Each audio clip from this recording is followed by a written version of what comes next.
Crosshair here locally in the community. Make sure y'all go check out Kneecap Bodies by Jeremy Smokin.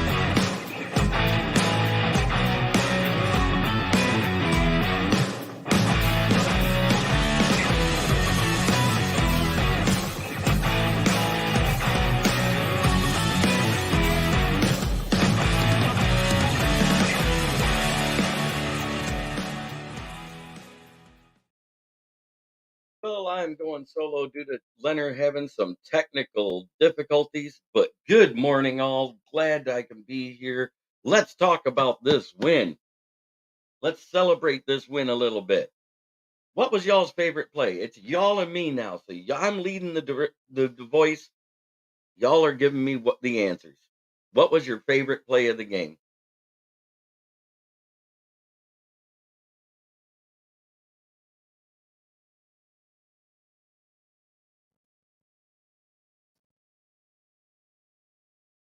Nobody wants to talk?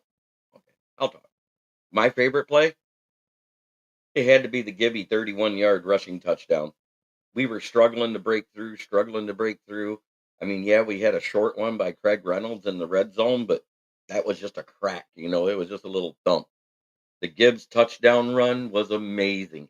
Um, and my second place play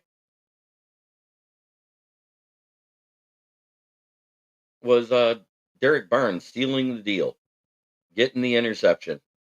And how about that? They were so heartbroken they didn't realize that when we kneeled at 36 seconds, they had enough time for a fail Mary.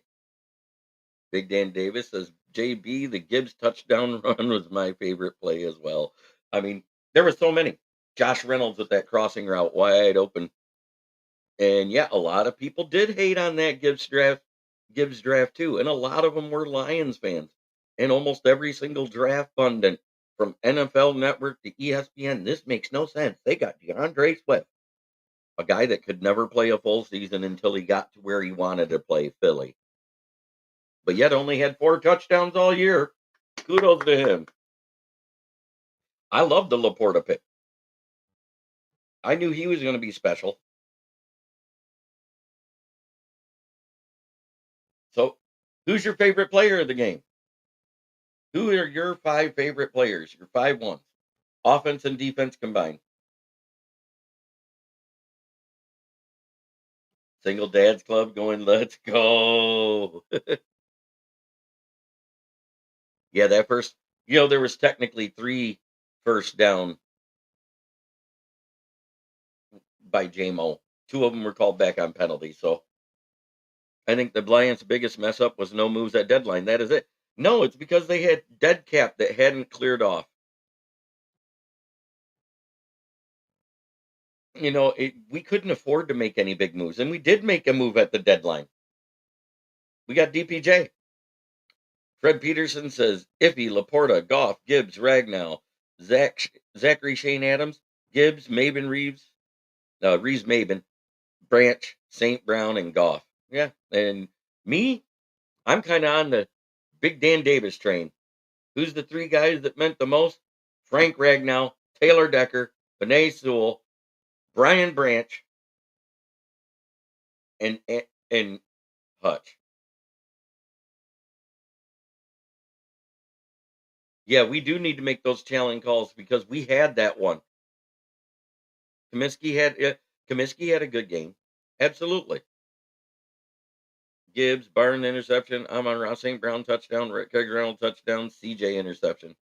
And yeah, the O line is the big one. You got to give it to the big uglies. Without that O line, Jared Goff, we've seen it. If he's under pressure the whole game, he struggles. Pressure here and there, he can handle. There's a big difference. I hope he plays. I can't trust that AG is going to play anybody. Look at what he's done to Broderick Martin. The guy played two games, 17 snaps, gathered up 8 double teams in the 2 games he played, and they don't play him. They'd rather stick big old Burrito Jones, who barely gets through unless a Leam opens a hole. I don't get it. It's like keeping Will Harris on the team. I think they both got pictures of something. I don't know what. How am I feeling about San Francisco? I'm not scared of San Francisco. I said this before the week started. I said the Packers might be able to go in there and smack them in the mouth, and they kind of did. They were a 9.5 point favorite. I took Packers on the money line. Anytime I see those big numbers, I don't like betting on them.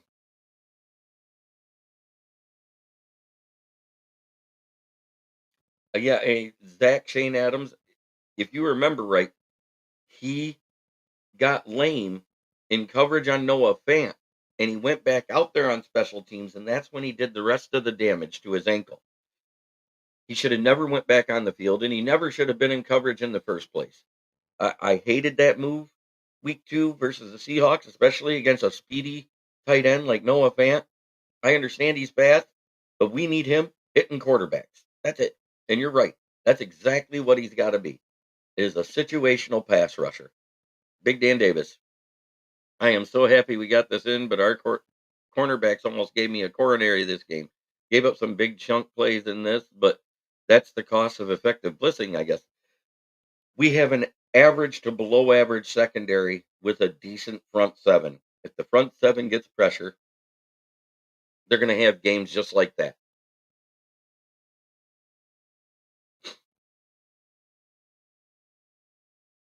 Yeah, because Debo's getting his MRI and X-rays done today, so we'll know more later this afternoon if he's even questionable or doubtful. That's the designation difference. Questionable, might be able to play. Our whole secondary sucks except for the safety room. Dwayne Keene, don't sugarcoat it. Oh, the X-ray came back negative, so they're still doing an MRI though. That's what I heard. So it's not a broken bone. That's a good thing. I know he wants to play no matter what, but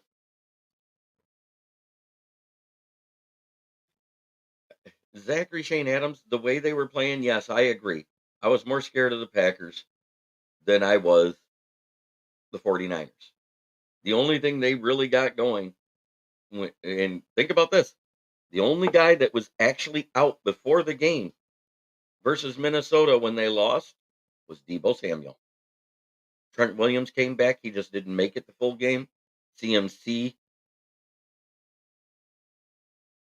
he was in that game. With Debo out there, a different team. I knew Jaden Reed was going to catch on, but Aaron Jones, he finally got healthy. They kept sitting him out. Remember, he'd come back and he was active off the IR, and then he'd come back and he'd play like crap, and they didn't put him back on. They would just healthy scratch him for like 3-4 weeks. He needed those 3-4 more weeks. He should have stayed on the AR for 8 instead of 4. That's the big difference. And that's why I love our medical staff. And Robert Price says we can beat the Niners. All we need is protection like we had in the Bucks game and play a solid second half. Go Lions, one pride. You're not wrong. Green Bay exposed the 49ers. Vikings exposed the 49ers. The Browns exposed the 49ers. The list goes on and on. Yeah, and yeah, the NFC North is going to be insanely competitive. Will Ryan Poles make the Bears team actually be competitive to start the season? That's the biggest question. They got a ton of money and a ton of picks. That should equal competitive. But we've seen teams that had a ton of money buy the wrong players. What happened to Bruce Irvin? We cut him so Houston could hit the active roster. Even though he wasn't activated to play, he had to be on the active roster, and we had to open a roster spot.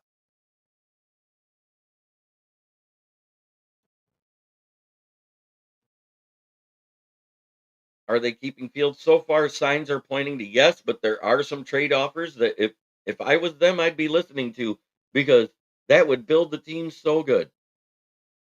If the the team that's in third pick overall wants to trade to get Fields,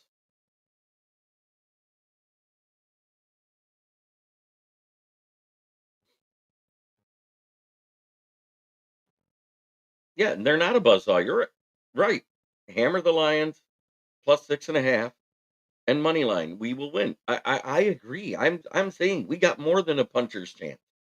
We got every bit as good of a chance as the Packers had because everybody says, "Oh, you guys played two crap teams."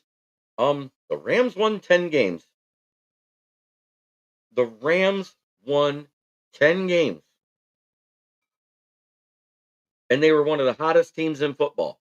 Just like just like when the Broncos came in. They were one of the hottest teams in football. They were on one hell of a run. We smacked them around like they were nothing. Yes, it was in our house. Yes, we weren't on the road. Guess what? No fucks given. That's where I'm at. Yeah, and there is too much PTSOL, post traumatic same old Lions disorder. 100%. Rams Bucks were some of the hottest teams going in the playoffs. Yes. And this is the first time we've been at strength, full strength. We beat Kansas City to start the season. And yes, they were missing two players out of 53. Don't act like that's the entire team. Because Noah Gray in week 1, in week 2, played every bit as good as Kelsey played in week 2. So I don't want to hear it. Kelsey's been playing so flat, he's playing flatter than his girlfriend. If Goff continues to limit the turnovers and our edge rushers, people keep forgetting that we haven't had a full roster beating these teams. You're right, I know. Week 1 was the only time we had a full roster.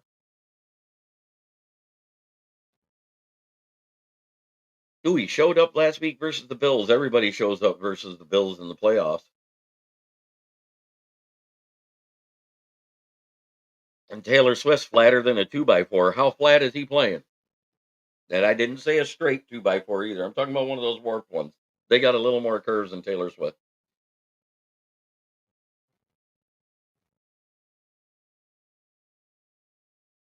Oh yeah, because that's what got Josh Reynolds everything open to begin the game.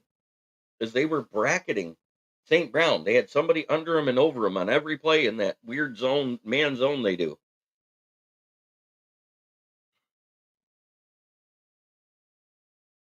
And we are decent against the short and intermediate throws. Purdy, when he takes a long shot, what is it? It's somebody that's busted wide open that blew the top off the zone. That's one guy. Actually, two guys. That's CMC and Debo Samuel. Occasionally, Kittle gets open on a play action. All the under enough. Bill's another dud. I'm so sick of KC. But you know what? I wouldn't be surprised because there's two colors that combine to make purple boys and girls.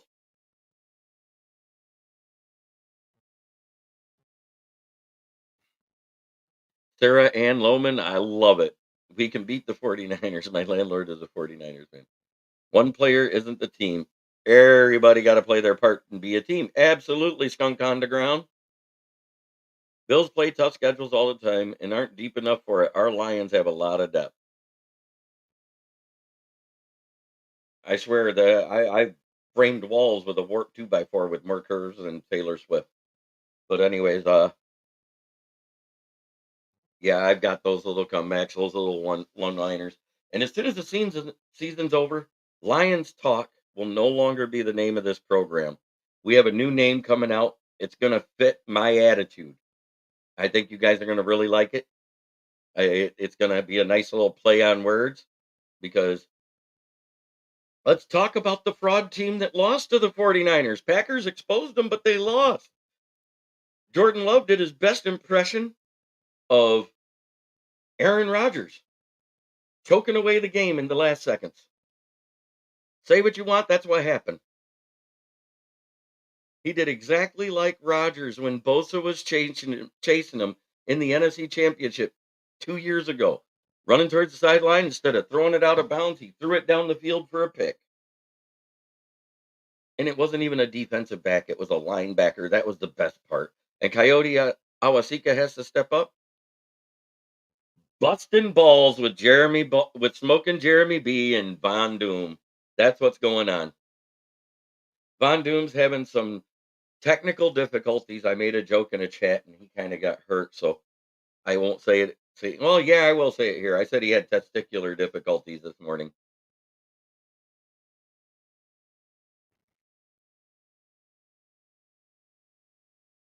Hey, I said if we win the division and win the first playoff game, guess what? All bets were off on how far this team will go. And I will not bet against them to make the Super Bowl. We have a shot. We're still in it. We're one of the top 4 teams in the NFL. Tell me we're not.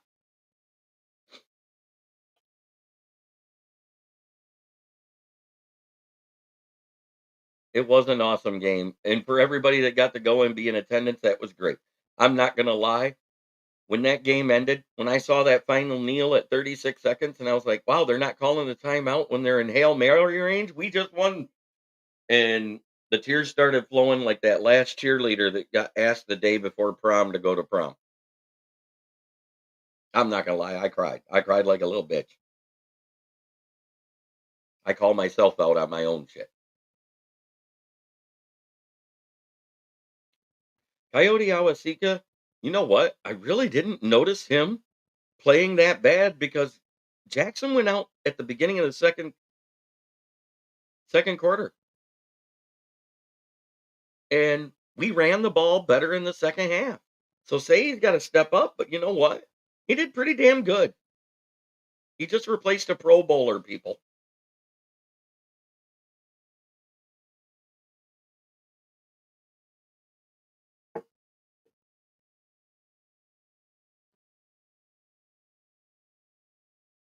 And Paul Jones says, I think we match up pretty good against San Francisco. They run and we stop the run, and Purdy folds under pressure. We bring a ton of it. So it should be a better game than Green Bay versus San Francisco, but we'll see.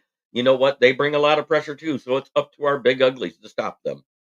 I'm waiting to hear what Jonah Jackson's diagnosis is this afternoon. We're also waiting to hear if Frank Ragnow can still go because if both of them are out, I'm scared. I ain't gonna lie. I'm scared. The Glasgow Awasika Sorsdal interior O line hasn't played that great. King SJ says, good morning, JB. Happy Victory Monday. That's right. Henry Gray, San Francisco was worried about facing our Lions last year, and we're better.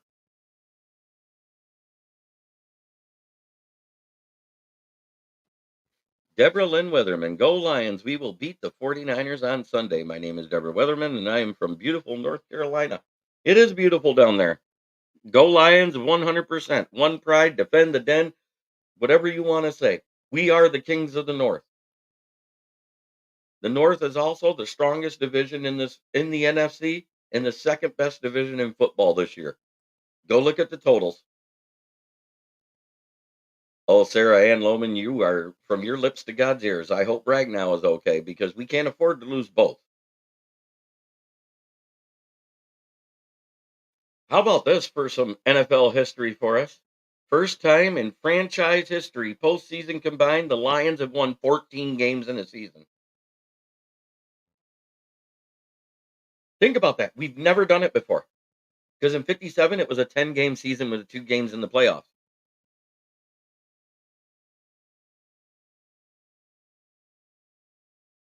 I got a feeling Ragnow will be all right. Okay, yeah, that's fine. Until I see him not limited. And Single Dad's Club says that's crazy. That's right. We won 4 world championships back when the championship game was the 12th game of the season. We've never done better than an 11-win season with 1 game in the playoffs in 91.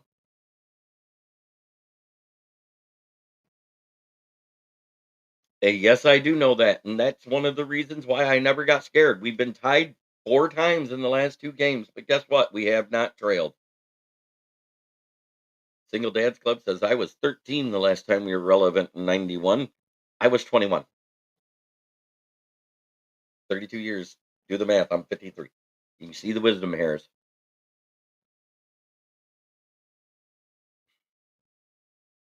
I earned every one of them.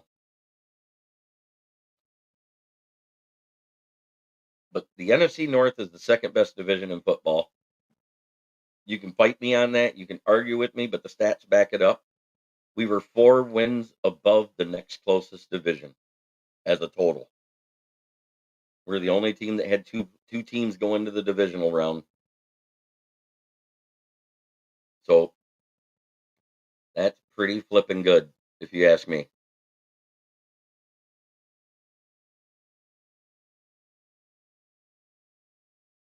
We haven't trailed. It's been amazing. I'm still drinking on a few Packers tears right now, mixed with Rams, Bucks, and Dallas Cowboys and Eagles tears. It's pretty tasty with the little French vanilla cream. That is crazy. That is why Lions fans are so emotional because we stuck around decades upon decades to see a playoff win. John Priest says, I think Ragnow goes no matter what.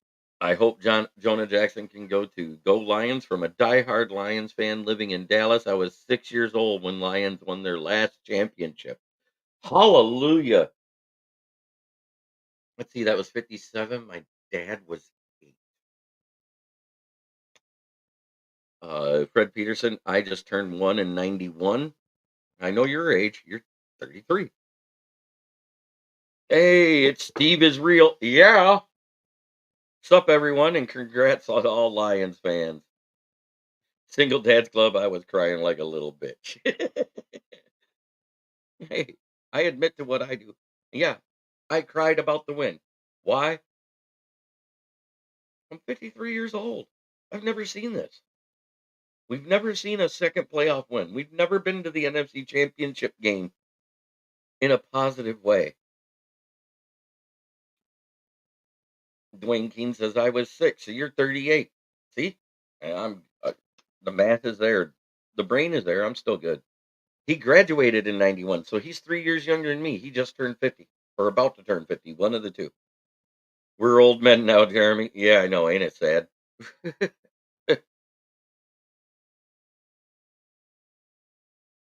How close am I, Steve?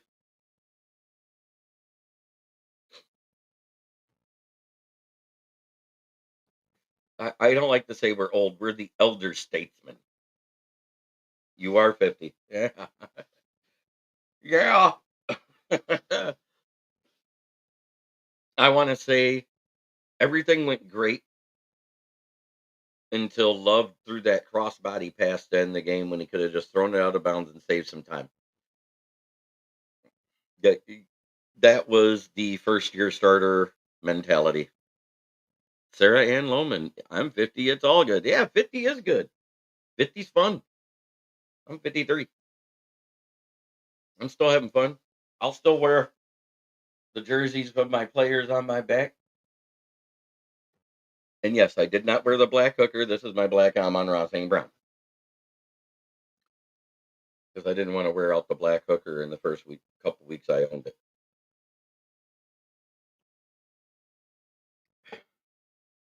Laughing my ass off. When he threw it, I knew it was all over. Yeah, he threw it crossbody in the opposite direction he was running. It was almost like he tried to be Mahomes with a no look pass, but Mahomes only does that on a screen pass.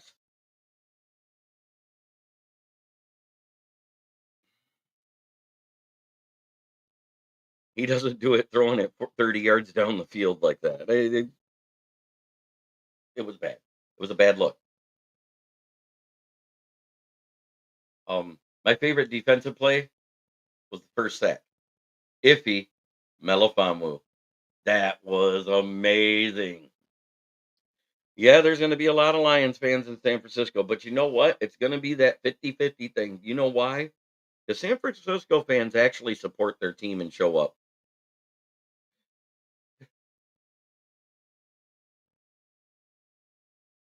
You said you thought of Elway when he threw that? That's funny. I thought of Aaron Rodgers and the interception he threw in the second half versus San Francisco in the NFC Championship game 2 years ago. Scott Smith, Smitty is 65, 158. God bless the Lions. Amen. Oh yeah, I did see that. That's funny. I didn't see the comment, but I did see him flip the ball back to Baker. That was that was kind of funny. And Steve says, "Sup, Rebecca, and congrats. San Francisco took over our stadium in 2020. No, they absolutely did. They travel well. They travel almost as good as the Lions do, if not, yeah, they're almost as good. Elway always threw crossbody a lot. Yeah, but he was always looking that way. He wasn't just chucking it down the field, running to the sideline. You know what I'm saying? That rarely happened. It was usually he was looking down the field. It was just a bad pass because your mechanics aren't right when you do that. You can't put enough on the ball. It doesn't have the zip. It lobs. It floats in, and it's easily defended.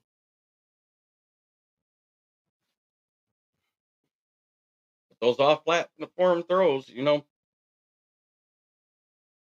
they're so great. You didn't know CJG. Hell, they showed that right on the TV while I was watching. I was like, he's running past him on the sideline, just flips him the ball. That's great.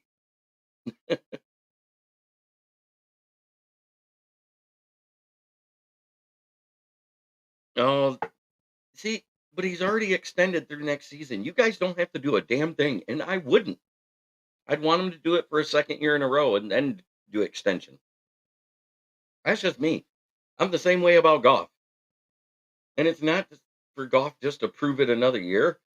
It's because he's hitting that 29 to 30-year range, which is when the good to above average and sometimes borderline top 10 QBs, if they're going to get hurt, it'll happen this coming year.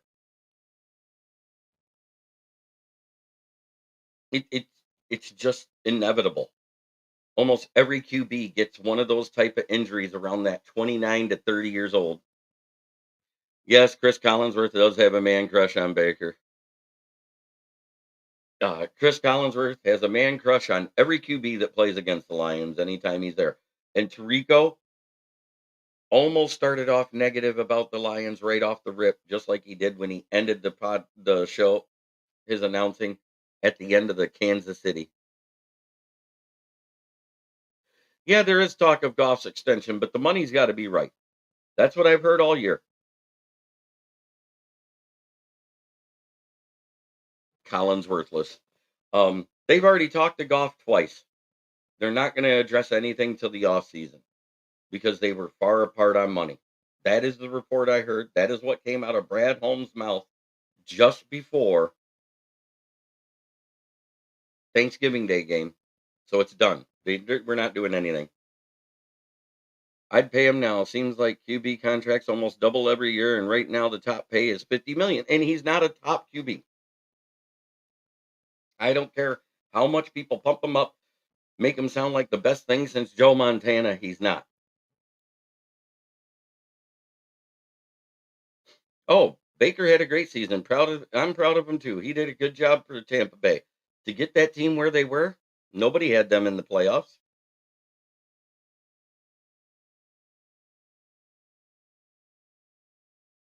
Oh yeah, the Lions announcers on the radio, they were 100% slappy homer about the D-line. Make sure you like, subscribe, and share. We are going live on YouTube into Main Event 365 and also Kneecap Biting with the Motor City Lions. Yes, it's 2 pages. Why? Because I've had my own. I'm still trying to grow it. Both are growing. So make sure you like, subscribe, share. Uh, I have my nighttime shows on Mondays, Wednesdays, Fridays. Mondays is the actual post game show where I get in depth about the stats and we go into more stuff. Uh, Wednesday is the NFL show with the pick'ems.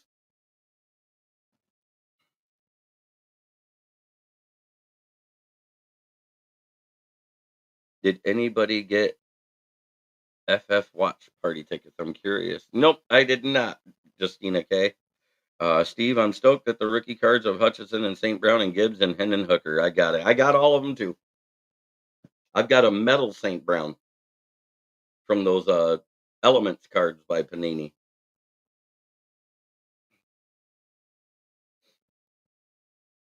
Dan Miller is so excited, and I love listening to him. And he even tries to be even keeled, but when it's an exciting play for the Lions, he can't help it. His fandom just explodes. Thanks, Steve. I think I got to the Buccaneers cheers. They're tasting a little more bitter, or was it Stafford's? I don't know.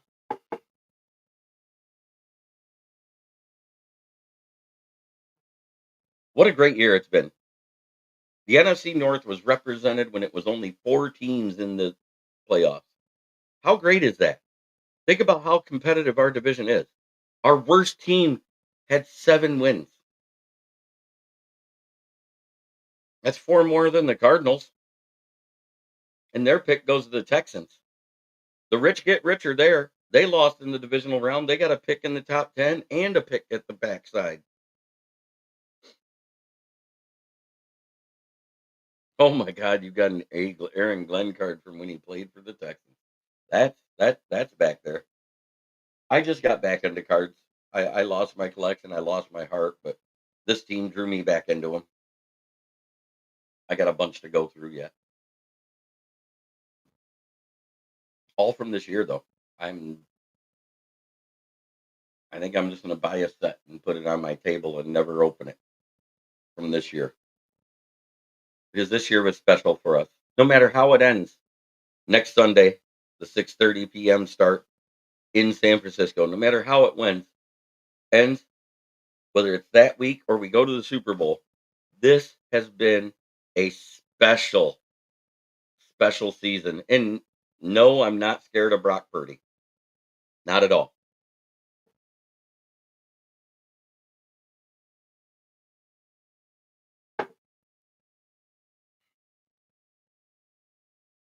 Oh my. That's a very sad story there, Single Dad's Club. I had a Barry Sanders rookie card and I lost it. I hope the Lions beat the Niners, but if the Niners win, I hope they lose the Super Bowl. I want either the Ravens or Lions to win it. Yeah, the team I wanted to go lost last night. I wanted the Bills to go, but shanking wide right in the playoffs is a common theme for kickers in the Buffalo Bills. They just can't seem to get it done that way. It's sad. Sad.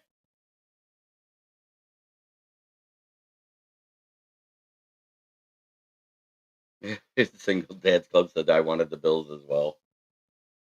I felt like we owed good old Josh Allen a loss on the Super Bowl. No, he's not. I'm sick of the Kansas City Swifts. Yeah, you're not bullshitting. If she's not in on the camera in the suite, she's in every other commercial. It's almost sickening. Between her and you guys ever notice there was a picture of him right after he shaved off the beard and mustache, and he's walking, and he's all the beard and the hair, and he's got that crew cut, and Taylor Swift is rocking in front of him. Somebody told me they looked like Forrest Gump and Jenny, and I can't unsee it. It, it literally did. I thought it looked like he's going, Jenny, slow down. You're walking too fast.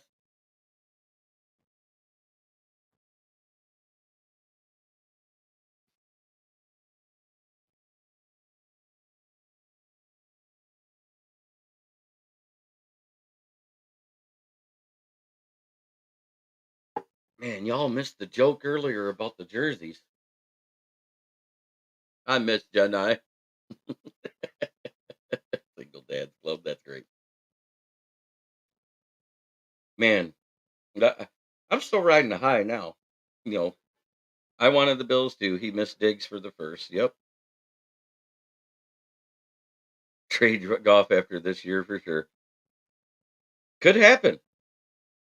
If the money's too big, they might. Everyone wanted the Bills except all Chiefs fans. Yeah, pretty much.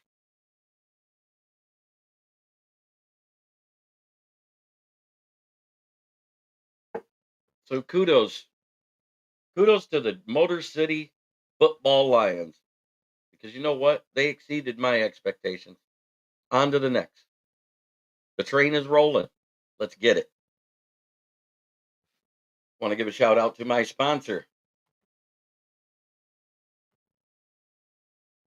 which is Gloss Negron, the best window tinter in Saginaw and the Tri Cities. 989-443-9240. He is an individual. He is not owned by anybody. Give him a call, schedule your appointment. He also does car detailing inside and out. I think tinting starts at 200 with no discount, and the details start about 150. Give him a call, schedule.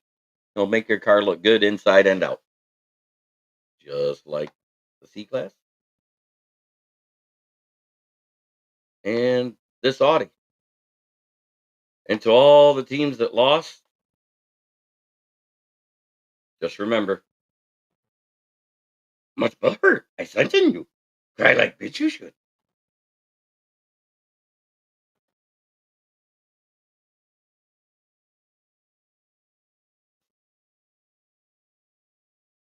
Every playoff game brings a minimum of 20 million into Ford Field. Think about it.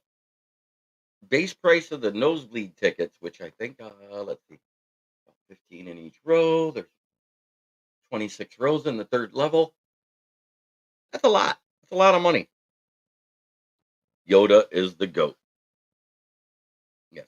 David Montgomery, I'm one sore guy. That Bucks defense brings the hard hat. You know what? That's right. They do. But you know what? We got it. We got the win. Congratulations. And try every day to be a better person than you were the day before. It's the only way to make the world a better place. Tune in tonight at 9:30 p.m. where I get into more of the stats of the game, where we get in depth and get detailed. How many fans does Ford Field hold? Seating is 65,300, and we've had over 66,000 for each playoff game in attendance.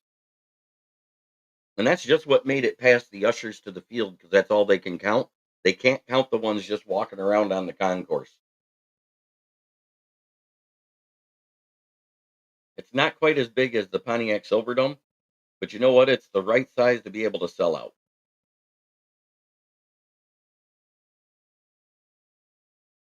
Yeah, it's actually 65,348 seats total.